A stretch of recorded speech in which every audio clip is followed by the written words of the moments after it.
오늘 말씀의 제목은 주께서 주도하심을 믿으라 라는 제목으로 말씀을 나누겠습니다. 오늘 본문은 예수님과 제자들의 유월절 식사를 기록하고 있습니다. 우리가 잘 아는 대로 최후의 만찬의 장면입니다. 예수님과 제자들의 유월절 식사는 성찬의 기원이 됩니다. 그래서 매우 중요한 말씀 중에 하나입니다. 그래서 마태와 마가와 누가와 요한이 모두 이것을 다 기록을 합니다. 그런데 마태는 강조점이 약간 달라요. 예수님과 제자들의 식사에 대한 기록을 통해서 예수 그리스도로 말미암아 새 언약이 시작되는 그 시작이 성만찬임을 강조합니다.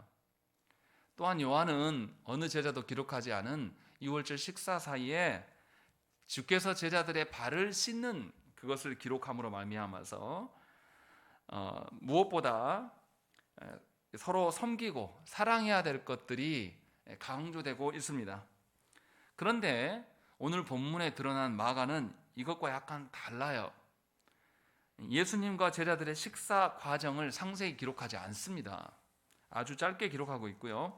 오히려 식사 준비의 과정을 더 많이 기록하고 있습니다. 그래서 12절부터 16절까지 식사 준비의 과정을 이야기하고 17절부터 21절의 말씀도 식사의 절차를 설명해 주는 것이 아니라 오히려 배반자에 대한 이야기를 하셔요.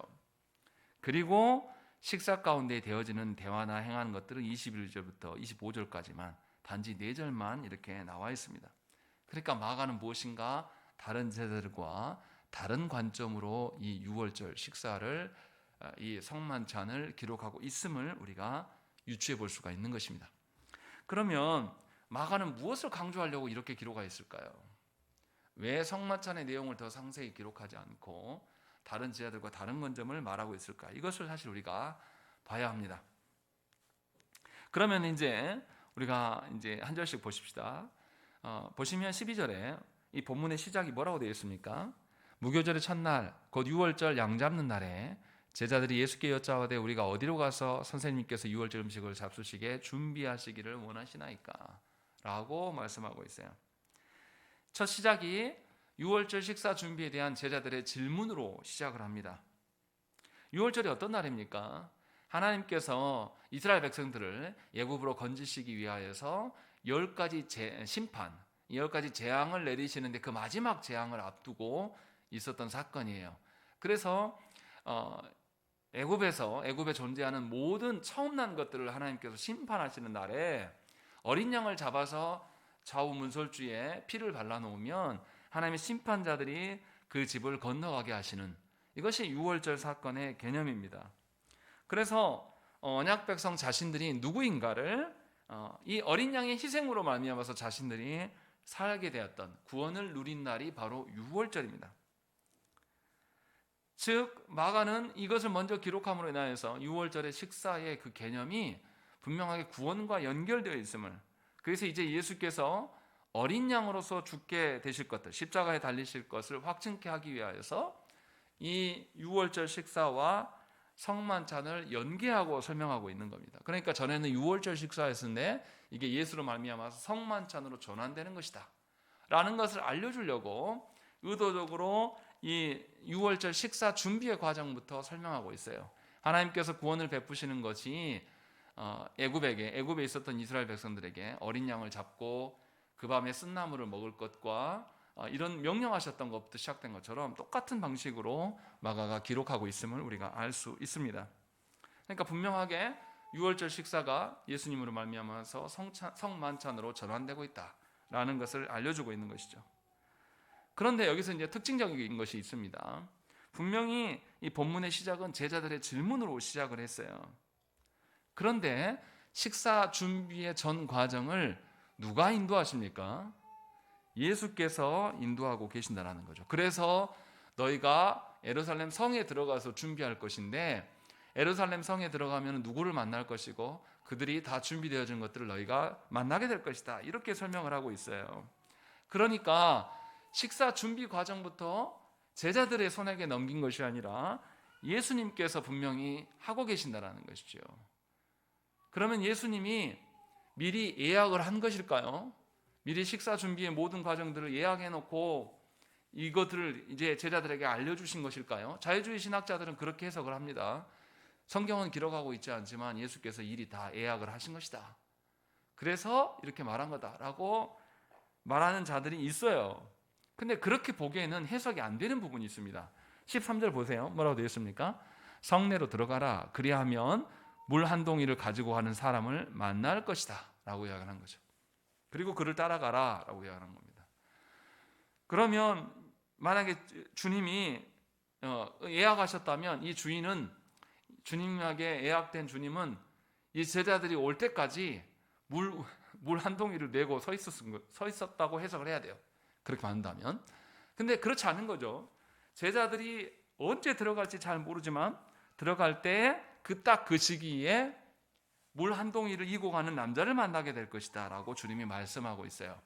더군다나 생각을 해보세요. 이 유대 사회에서 물 한 동이를 잇는 남자가 보기가 굉장히 어렵습니다. 보통 물은 누가 이고 갑니까? 여인들이 이고 가는 경우가 허다해요. 그런데 매우 독특하게 바로 알아볼 수 있도록, 제자들이 바로 알아볼 수 있도록 남자가 물 한 동이를 메고 있다는 거죠. 그러니까 상식적으로 예약을 했다라면, 주님이 예약을 했다라면 남자에게 물 한 동이 메고 서 있으시오 라고 이야기한다고 해서 그 사람이 서겠냐 이 말이에요. 상식적이지 않은 거죠. 그럼 우리가 생각해 볼 게 뭡니까? 예약을 했냐 안 했냐 뭐 이런 게 중요한 게 아니고 지금 누가 인도하신다라는 것이죠.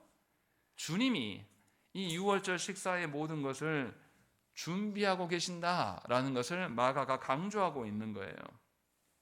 분명하게 이것을 제자들이 준비한 것이 아니라 주님이 준비하고 계신다라는 것을 분명하게 밝히고 있는 겁니다. 그러니까 유월절 사건을 기념하는 이 유월절 식사 자리가 성만찬의 자리로 바뀌는 것도 생각을 해보셔야 됩니다. 유월절의 식사 준비도 주님이 하시는 것처럼 마가는 뭘 말하고 싶은 거냐면 이제 유월절 식사가 성만찬으로 바뀌는 것이 누구 때문이다?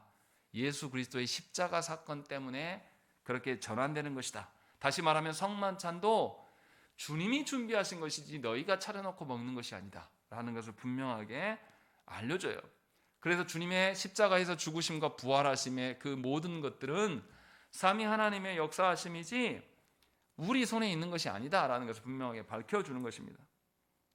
그러니까 유월절 식사 자리까지도 모두 주께서 예비하셨음을 강조하고 주께서 제자들을 보내시고 주께서 지목하신 자들을 만나게 하시고 또 함께 먹고 마실 유월절 음식과 성만찬의 자리 모든 것이 주께서 예비하신 바대로 주께서 인도하신 대로 지금 되어져 가고 있다. 그렇게 우리는 경험했다라고 마가가 기록하고 있는 것입니다. 그러니까 구원의 모든 여정을 이렇게 이해하시면 안 돼요. 유월절에서 어린 양의 피를 보고 건너뛴 것은, 천사가 건너뛴 것은 이것은 하나님이 하신 일이고 어린 양의 피를 바른 것은 사람의 일이다 이렇게 말하는 분들이 있어요. 그런데 분명히 사복음서에서는 그렇게 이야기하지 않고 있어요. 특히 마가는 준비의 전 과정도 하나님이 주도하신다라고 말씀하고 있는 것이죠. 이것을 부각하고 있는 거예요. 그러니까 이 유월절 식사가 성만찬으로 전환되는데 성만찬의 모든 준비 과정도 누가 하신 것입니까? 예수께서 친히 행하시는 거예요. 제자들은 그저 주님의 명령하신 대로 순응해서 따라간 것뿐입니다. 그러니까 제자들이 순종했기 때문에 그들이 구원의 혜택을 누린 것이 아니에요. 유월절 식사 자리까지도 주님이 다 준비하심으로 말미암아서 모든 것이 주님의 말씀대로 되어져 가는 것을 이들이 경험한 것뿐입니다. 같은 맥락으로 우리의 구원도 생각을 해봐야 한다는 것이죠. 하나님께서 우리에게 언약 백성 삼아 주셨습니다. 그리고 우리가 하나님 나라의 백성의 일원으로서 살아갈 수 있는 길이 열려졌어요. 그리고 그 길을 살아갈 수 있도록 하나님께서는 우리에게 말씀을 계시하여 주십니다. 그러면 우리는 그 말씀대로 따라가는 것이지 우리가 말씀 지켰기 때문에 하나님 나라가 우리에게 왔다라고 말할 수는 없다라는 것입니다. 오히려 하나님께서 계시하여 주신 그 말씀이 그대로 말씀대로 살아가 보니 정말로 세상에서 볼 수 없었던 하나님 나라의 질서와 가치를 내가 경험하게 되는 거예요. 놀라운 그 하나님의 영광을 보게 되는 거예요. 그러면 우리에게 하나님 말씀대로 정말 그렇게 됐습니다. 우리에게 드러날 당연한 반응과 우리들의 발언들은 뭐냐면 정말로 하나님 말씀이 참으로 옳고 하나도 오차가 없이 정말로 그렇게 되더이다 라는 것들이 우리들의 고백이 나와야 되는 것입니다. 이게 너무나 합당한 성도의 태도가 아니겠습니까? 그렇게 해서 하나님의 말씀으로 구원을 경험한 사람이라면 그 이후의 삶 또한 어떻겠습니까? 다시금 하나님의 계시의 말씀, 하나님께서 깨닫게 해주실 그 말씀을 찾고 구할 수밖에 없는 거예요. 그것이 바로 예배의 자리죠.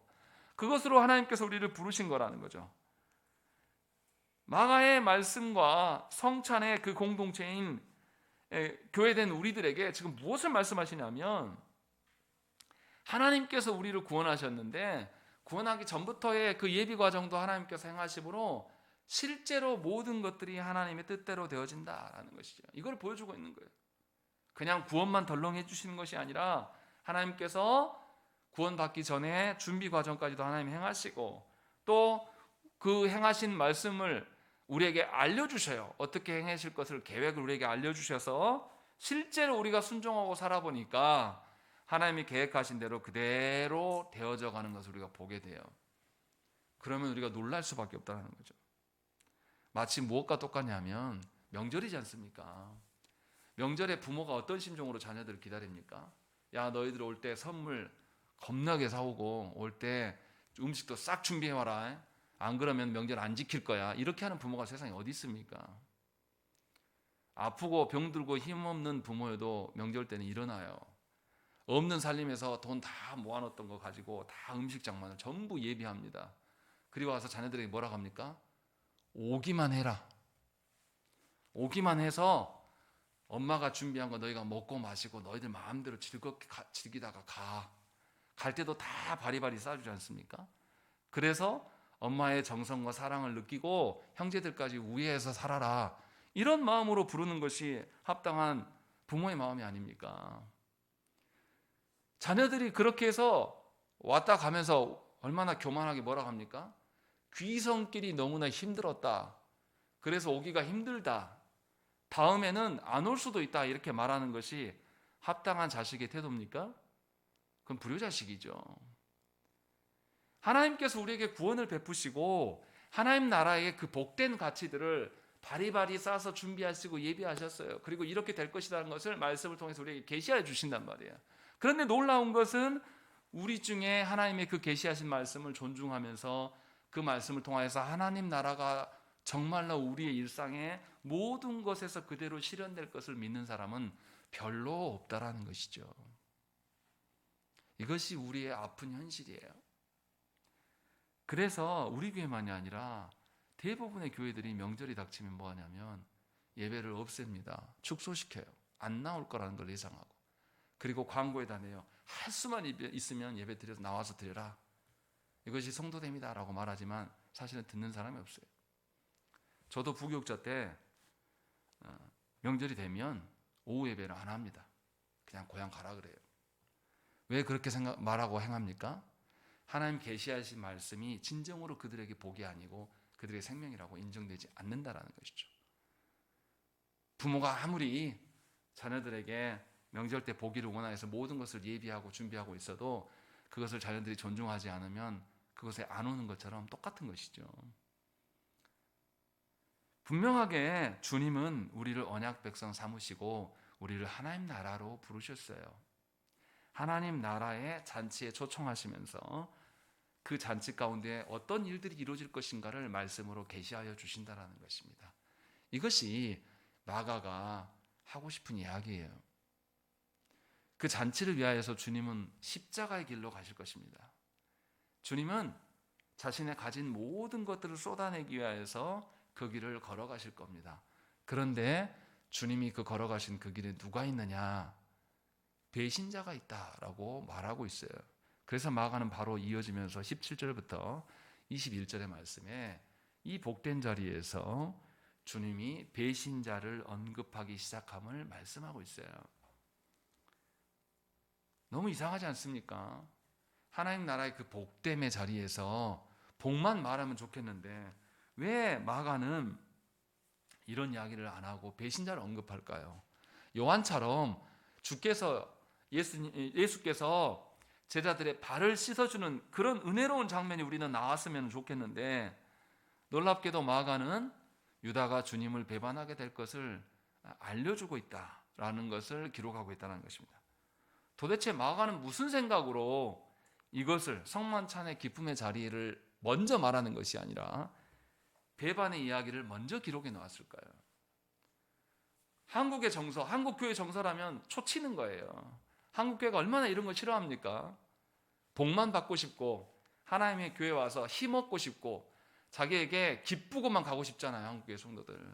하나님 앞에서 내가 죄악이고 죄인이고 하나님 앞에 아주 타락한 백성인 것을 드러내 보이는 거 우리 굉장히 싫어하지 않습니까?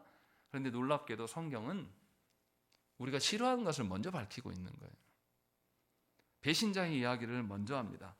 왜 이러는가라는 것을 우리가 알아야 돼요. 유대인들에게 절기는 항상 식사가 있습니다. 그래서 식사는 그저 배를 채우는 자리가 아니에요. 함께 먹고 마심으로 공동체성을 공유하는 것이 식사입니다. 특히 유월절 식사, 유월절은 바로 이어지는 무교절의 7일간에 연결되죠. 유월절과 무교절이 이제 8일 동안 이어지는 것인데, 이 절기 동안 가운데 이들이 식사하고 먹고 마시며 함께 나누는 것은 하나님께서 우리를 구원하셨고 광야의 그 거친 고난 속에서도 하나님께서 당신의 백성들을 만나와 메추라기로 먹이셨음을, 이것을 확인하는 자리예요. 그래서 우리는 언약 백성입니다라는 것을 확인하는 자예요. 그런데 주님은 그 자리에서 배신자에 대한 말씀을 꺼내십니다. 어쩌면 주님의 말씀은 하나됨을 방해하는 말씀처럼 들려질 수 있습니다. 그런데도 주님이 이런 말씀을 말씀하시는 것은 분명한 이유가 있습니다. 21절 우리 한번 읽어보겠습니다. 21절 읽겠습니다. 시작. 인자는 자기의 대하여 기록대로 가보니와 인자를 파는 그 사람에게는 화가 있으리로다. 그 사람은 차라리 나지 아니하였더라면 자기에게 좋을 것 하였느니라 하시니라. 예, 주님 무슨 이야기 하십니까? 인자는 기록된 대로 가실 것이다 라고 하는 거죠. 배신자가 있고 방해자가 있어도 주님은 그와 상관없이 말씀에 계시하신 바대로 끝까지 가실 것이다. 반면에 인자를 파는 그 사람, 계시해 주신 말씀이 있음에도 불순종하는 그 사람에게는 화가 있을 것을 말씀하신다는 것이죠. 그래서 예수께서 기록되신 대로 가신다는 그 말씀은 하나님께서 계획하신 그 바대로, 그대로 모든 것이 되어질 것이다. 아무리 방해자가 있어도 이것이 변함없다라는 것을 우리에게 알려주는 것이고, 배신자가 아무리 자기가 하고자 하는 것을 해도 예수께서 가실 길을 그 사람이 알 수가 없다라는 것이고, 알고 싶어하는 마음도 없었을 것이다 라는 것을 이야기하고 있고, 결국 그의 행함으로 주님의 길을 어느 것도 막을 수 없는 것을 지금 강조하여서 말씀하신 거예요. 왜냐하면 예수께서 모든 것을 주도하시기 때문에, 하나님께서 모든 것을 계획하신 대로 그대로 진행할 것이기 때문에 그렇다는 것이죠. 그러니 우리의 어떠함으로 인하여서 교회가 서고 지는 것이 아니에요. 우리는 교회 안에 사람의 어떠함으로 교회가 세워질 것이라고 믿습니다. 그래서 사람이 몰려오면 우리는 어쩔 줄 몰라 하고, 또 사람이 떠나가면 또 어쩔 줄 몰라 하는 거예요. 왜냐하면 교회를 사람의 손으로 세운다라고 사람들이 믿기 때문이라는 것이죠. 그러나 분명하게 오늘 본문의 말씀에서는 배신자가 아무리 어떻게 한다 할지라도 모든 것의 주권자는 하나님이시다 라는 것을 분명하게 예수께서 선언하고 있는 거예요. 또 반면에 어떻습니까? 배신자의 그 악행은 분명히 처벌받게 될 것을 주님이 말씀하고 계셔요.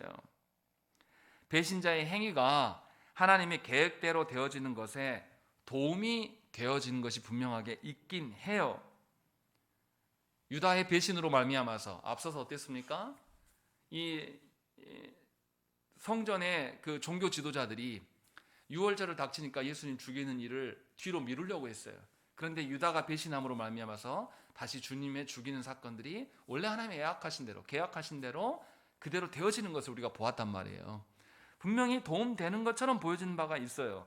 그렇다고 해서 그 배신자가 하나님의 뜻 안에서 순종한 자이냐? 아니라는 거예요. 그저 자신이 결정한 바대로, 자신이 판단대로 그 사람은 그렇게 행한 것이고, 하나님의 주권과 하나님의 다스리심을 도전하는 것뿐이라는 것입니다. 이 일에 대해서 하나님은 그를 용서하지 않으신다라는 것이고, 동시에 그가 순종하든 안 하든, 우리가 순종하든 말든 하나님의 선하신 뜻은 하나님께서 주도하셔서 이뤄가시는 것을 우리에게 말씀하고 있는 거예요. 그러니 계시하여 주신 말씀 앞에서 순종하지 않는 것은 우리에게만 손해인 겁니다. 우리가 불순종해도 하나님 나라는 그대로 진행되어져 갈 거예요. 우리가 하나님께서 열어주신 예수 그리스도께서 죽으심으로 말미암아서 하나님 나라의 그 가치들과 소망을 우리에게 부어주셨으나, 우리가 그것들을 앙망하지 않고 소망하지 않음은 우리의 손해고, 그것에 대한 하나님이 반드시 처벌은 있으실 거라고 분명하게 말씀하시는 거예요. 생각을 해보세요. 예수께서 예루살렘 성에 입성하실 때도 구약의 성경에서 메시아가 나귀를 타고 오실 것이다, 그 말씀을 하셨고, 실제로 나귀를 준비하시는 분이 누구십니까? 제자들이 준비한 게 아니에요. 예수께서 어디를 가면 한 번도 짐을 실어보지 않은 새끼 나귀가 있을 것이니까 제자들한테 가져오라고 해서 주님이 주도하시고 준비하셔서 예루살렘 성에 입성하실 때도 주님이 다 행하셨어요. 사람의 손에 의해서 좌지우지 되지 않았단 말이죠. 또 대제사장과 서기관들이 예수님을 죽이는 일에도 가룟 유다의 그 불순종을 하나님이 사용하셔서 그 배신자로 말미암아서 하나님의 주도하심이 그대로 드러났어요. 그렇다고 해서 그 가룟 유다가 하나님께 순종한 게 아니란 말이죠. 하나님은 우리의 불순종까지도 활용하셔서 얼마든지 당신의 주도하심대로 이끌어 가실 수 있는 하나님이심을 우리에게 분명하게 말씀하신다는 거예요. 그런데도 우리는, 이 말씀을 듣고 있는 우리는 하나님의 말씀을 존중하지 않습니다.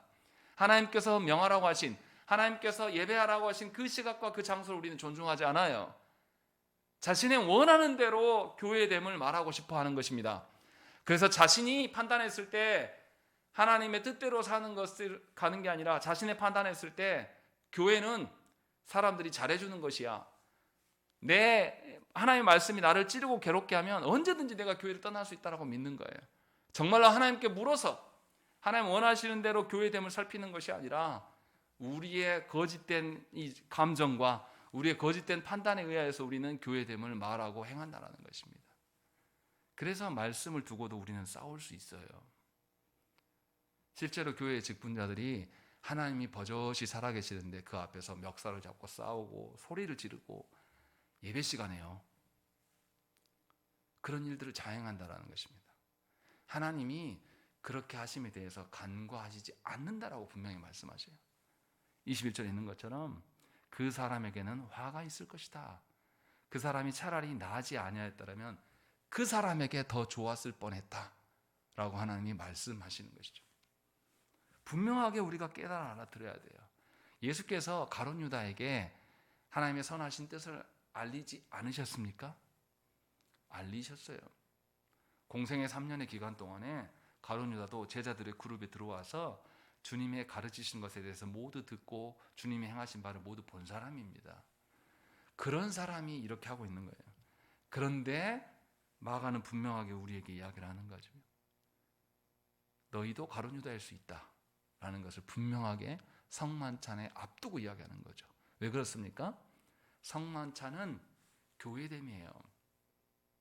성만찬을 통하여서 우리의 구원됨을 이야기하고 있고, 구원됨은 반드시 우리의 정체성을 확인해야 한다는 것입니다. 그것을 지금 우리에게 알려주고 있는 거예요. 우리가 회개하지 않고 여전히 내 주관과 내 뜻이 살아있으면서 성만찬에 참여했다고 해서 우리에게 구원이 오는 것이 아니란 말이에요.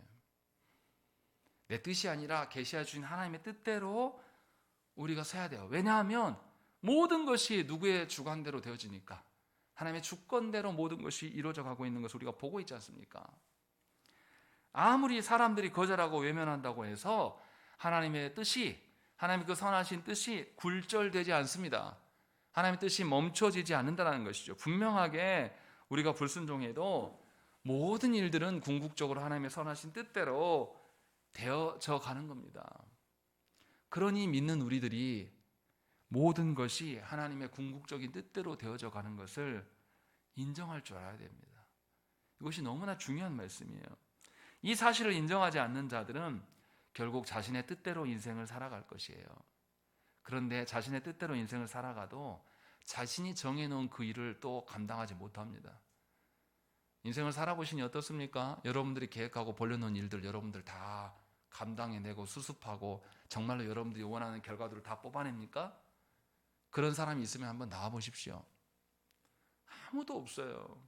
우리의 인생은 우리가 계획해서 계획대로 되지 않은 것 때문에 아파하고 괴로워한단 말이죠. 이것을 계속 경험하지 않습니까? 나이가 들어가면 무엇입니까? 우리의 무능과 무지와 우리의 한계를 경험하는 것이에요. 그래서 하나님께서 우리를 젊으실 때 교회 안에 부르시고 하나님의 선한 뜻이 이러한 것이다라는 것을 알려줬어요. 그리고 하나님의 뜻은 절대로 실패가 없다라는 것을 우리에게 보여주셨단 말이에요. 그래서 실패 없는 삶을 살라고 하나님의 뜻대로 살라고 우리를 불러놓으셨는데 과연 우리가 그러냐 이 말이죠.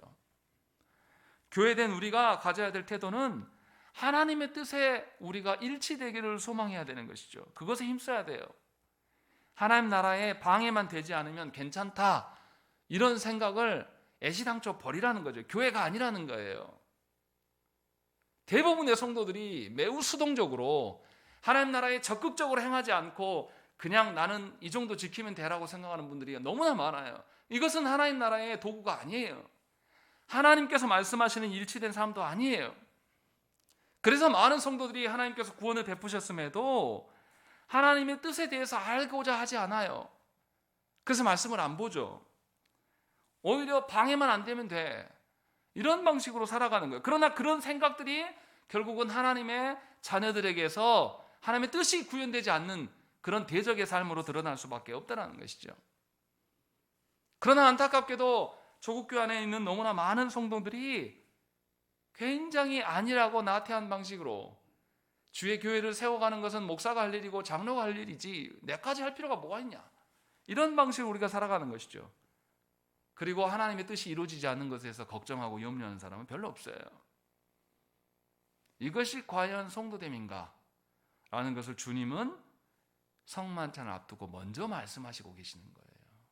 여기서 우리가 깨달아야 되는 것입니다.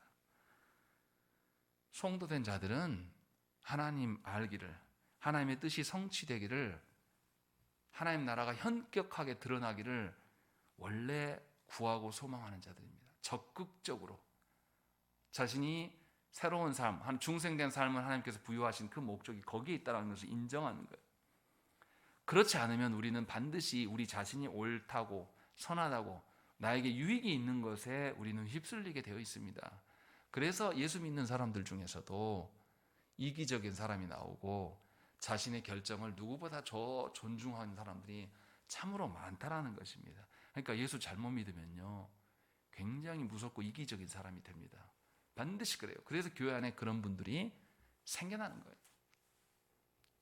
자신이 옳다고 믿으면요 그 사람에게 누가 말할 수 있겠습니까? 생각을 해보세요. 자신이 옳다고 믿었는데 옳은 바대로 뭔가가 실현이 됐어요. 자신이 옳다고 믿는 거에서 열심히 기도했는데 기도가 응답이 되어진 것처럼 보여진단 말이에요. 이 사람을 누가 가르칠 수 있겠습니까? 만약에 그 사람이 교회의 직분자면 어떻게 될까요? 만약에 그 사람이 권사거나 장로면 어떻게 될까요? 더 무서운 것은 그런 사람이 목사라고 해보십시다. 그 사람이 교회 개척을 해가지고 100명, 200명 늘어났어요. 그 사람이 하나님의 뜻에 자기 뜻을 꺾고 엎드릴 수 있을까요? 불가능합니다. 그래서 무서운 일이 어떻게 일어나냐면 직분자들이 하나님의 말씀을 거절해요. 자기가 옳으니까요. 그러니까 교회는 그런 사람들이 직분자 되지 않도록 면밀히 살펴야 되는 것입니다. 아무나 그 사람 기분 상하지 않게 하기 위해서 우리 교회 오래 다녔으니까 서리 집사를 그냥 세워야 되겠다. 이 사람이 또 10년, 20년 차 됐으니까 이제 부끄럽지 않도록 명예권사, 명예안수집사 이런 거 세워. 이거는 옳지 않은 거예요. 하나님의 다스림과 주권을 하나도 인정하지 않고 자기가 옳다 하는 사람에게 어떻게 이것을 인정할 수 있겠습니까? 주님도 분명하게 성만찬을 앞두고 이 불순종한 배신자가 분명히 하나님께 화가 있을 것이다 라는 것을 분명하게 밝히고 있는 거예요. 그러니 우리가 옳다고, 우리가 선하다고, 나에게 유익이 있다라고 하는 그런 것들을 결정하면서 따라가는 것은 하나님과 아무런 상관이 없는 일이에요. 그래서 하나님과 상관없이 무관하게 살아가는 것은 불순종임을 우리가 알아야 됩니다. 이것이 지금 마가가 성만찬을 앞두고 우리에게 말씀하는 거예요. 그래서 교회는 성만찬을 앞두고 성도들을 신방해야 되는 것이고, 성도들은 자기 자신의 오류를 자기가 판단할 수 없기 때문에 목사를 통하여서 자신을 점검할 줄 알아야 되는 것이에요. 이것이 마가가 말하는 성만찬에 앞두고 행하는 것들을 밝히는 것입니다. 그리고 나서 이제 마가가 성만찬의 개념들을 22절부터 기록하고 있는 거예요. 분명하게 마가는 유월절 음식 준비와 배반자의 방해에도 불구하고 하나님께서 계획하신 이 성만찬의 자리는 분명하게 진행되고 있다라는 것을 우리에게 알려줍니다. 어떠한 방해에도 불구하고 주님은 당신의 피와 살을 당신의 언약 백성들에게 나눠주시며 먹이실 것입니다. 유월절 식사를 먹고 마심이 얼마나 중요하고 복된 일입니까? 하나님의 뜻을 알고 그리스도와 연합되어지는 것이 바로 이 유월절 식사의 자리예요. 그런데 마가는 유월절 식사를 유월절의 방식이 아니라 다른 방식으로 말씀하고 있어요. 유월절에는 원래 뭘 먹습니까? 유월절 식사에는 원래 어린 양을 잡아 먹어요. 또 무교병을 나눠 먹습니다. 또 소금을 가져오고 또 쓴나물을 준비해서 먹어요. 그런데 오늘 본문에는 그것이 하나도 나오지 않습니다. 본문에 뭐라고 나왔습니까? 주님은 떡을 가지고 축복하시고 이것이 내 몸이다 라고 말씀하셔요. 또 잔을 가지고 축복하시고 이것이 나의 피, 언약의 피다 라고 말씀하고 있는 것입니다. 즉 예전에는 유월절 식사에서 어린 양을 잡아 먹었는데 이제 성만찬이 되면서 누구를 먹습니까?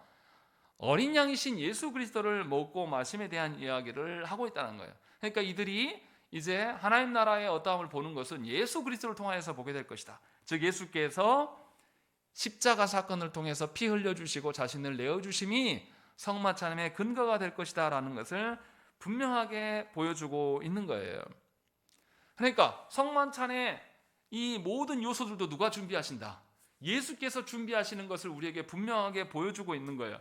우리의 어떠함으로, 우리의 간절함이나 우리의 노력이나 우리의 능력으로 나와서 하나님 나라가 어떻게 이루어지는 것이 아니라 모든 것을 예수께서 주도하시고 이끌고 오셨고 이제 친히 자신을 십자가에 못 박아 죽이게 하심으로 말미암아서 언약 백성들의 먹거리가 되어주시겠다라는 것을 보여주는 것이 성만찬의 사건이에요.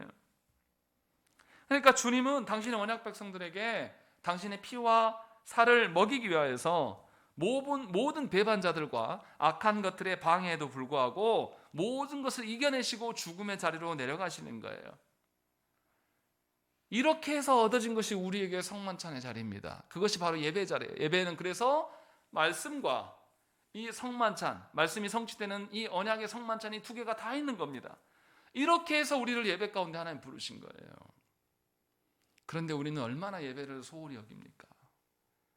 예배로 나오면서 정말로 하나님께서 영원 전부터 우리를 계획하셨고 그 계획하신 것이 말씀 속에서 분명히 이루어지는 것을 말씀으로 미리 예고하셨고 예고하신 대로 우리가 순종하며 살아가면서 그대로 성취되는 것, 이것을 예수께서 미리 완성하심으로 우리에게 알려주셨어요. 그런 복된 자리 가운데 우리를 부르신 것이죠. 그러면 우리가 성만찬에 대해서, 예배에 대해서, 말씀에 대해서 다시 한번 생각을 해봐야 되지 않겠습니까? 여전히 옛날 방식으로 우리의 형편과 상황이 이러이러하니 주님의 몸됨에 확증되는 것을 피하면서 이번 주는 아니고 다음 주에요, 이번 성찬 말고 다음번에 하겠습니다, 이럴 수 있겠냐 이 말이에요. 주님이 십자가를 앞두고 지금 내가 예루살렘에 와보니 제자들이 준비가 안 돼 있고 배신자가 있으니 내가 다음번으로 연기하랍니다 하나님, 이렇게 하셨냐 이 말이죠. 그렇게 행하시지 않는다는 거죠. 분명하게 하나님의 성부의 뜻대로 행하시기 위하여서 자신을 배역하고 배신하는 그 무리들 속에서도 주님은 꿋꿋하게 성부의 자리로 나아가는 것이죠. 그렇게 해서 이루어진 것이 우리의 구원이에요.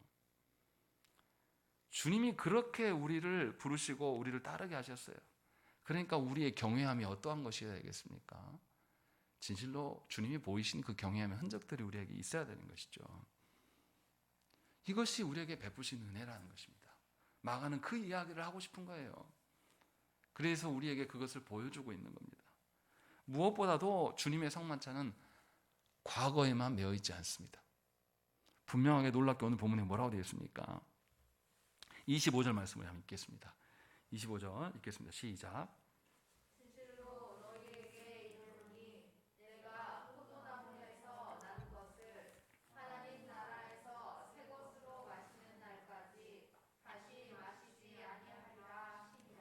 예, 주님이 분명히 뭐라고 하십니까? 내가 다시 마시지 않겠다. 요게 강조점이 아니에요. 언제 새 것으로 마신다고요?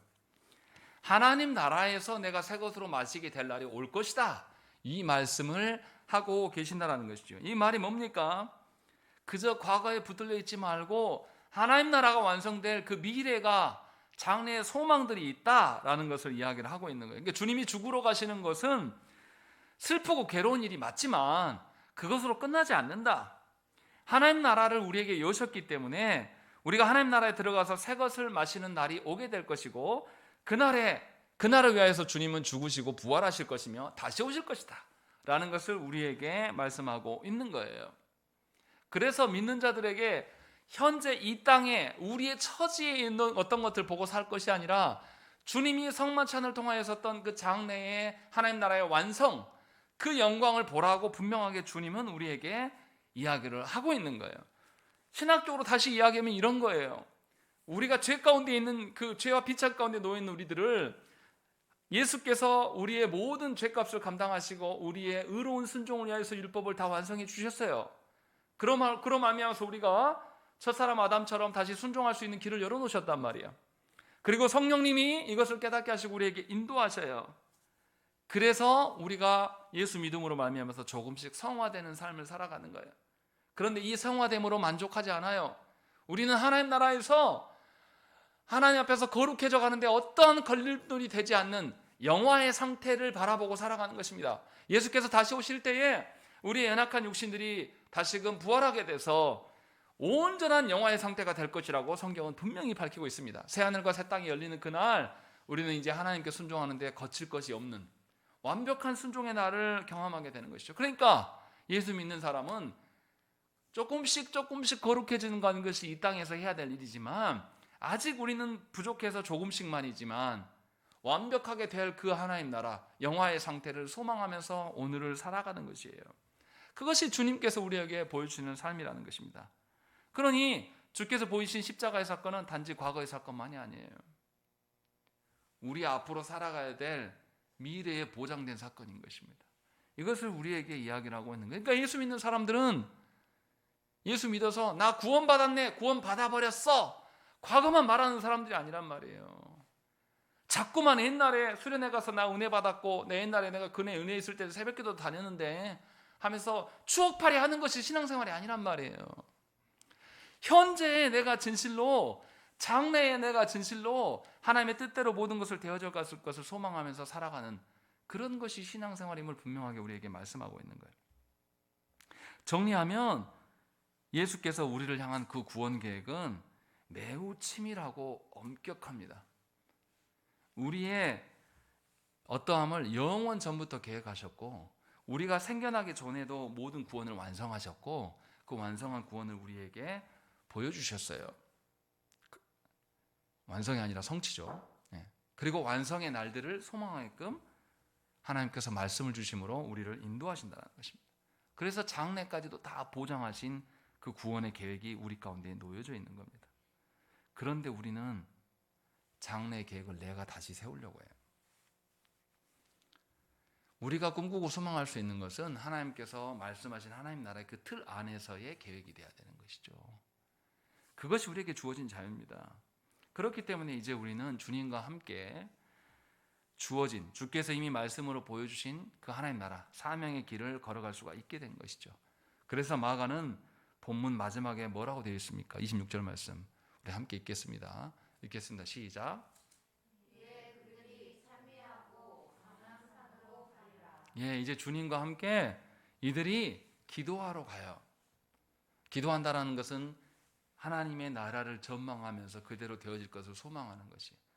그러나 물론 제자들은 가서 어떻게 합니까? 기도에 실패합니다. 졸아요. 그리고 또 이제 로마 군병들이 왔을 때 주님이 붙잡혀갈 때 제자들이 주님을 부인하고 다 도망합니다. 살 길을 찾아가요.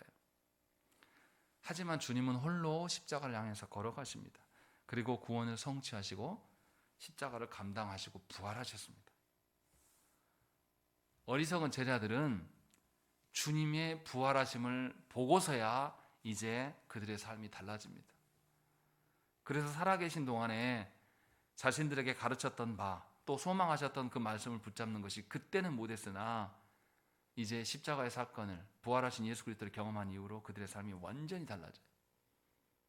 그래서 주님의 제자들의 계획하심이 십자가에 달리실 때 모두 뿔뿔이 도망가서 실패한 것처럼 보여졌으나 실제로는 주님의 계획하심이 성공한 것이고 그대로 그들이 살아가는 것이에요.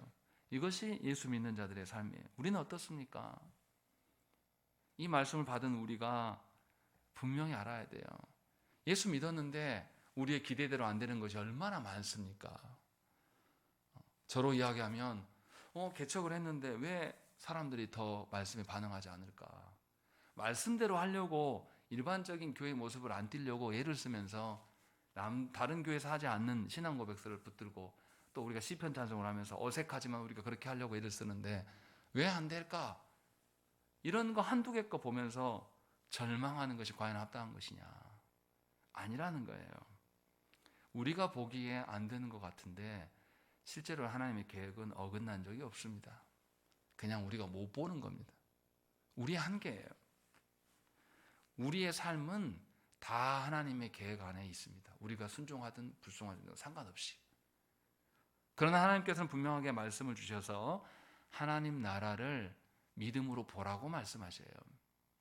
믿음을 잃지 않고 하나님 나라를 바라보면서 소망하면서 살아가는 것이 우리가 해야 될 전부예요. 하나님 우리에게 무엇인가를 이뤄내라고 하신 적이 없습니다. 그저 하나님이 준비하신 바 앞에 함께 올라타라. 하나님이 준비하신 길에 함께 걸어가자. 그것에 순종하면서 따라라고 말씀하신 거예요. 그러니 우리 인생에서 내 자신의 형편과 내 자신의 판단과 내 자신의 어떠함을 말하는 것이 아니라 우리가 말하고 기대해야 될 것은 말씀의 어떠함이에요. 우리가 실패하고 넘어지고 되어지지 않는 것 같은 그 속에서도 우리는 뭐 해야 됩니까? 말씀의 어떠함을 말해야 됩니다. 우리가 이룬 성취욕이 아니라 하나님의 영광을 보게 될 것이에요.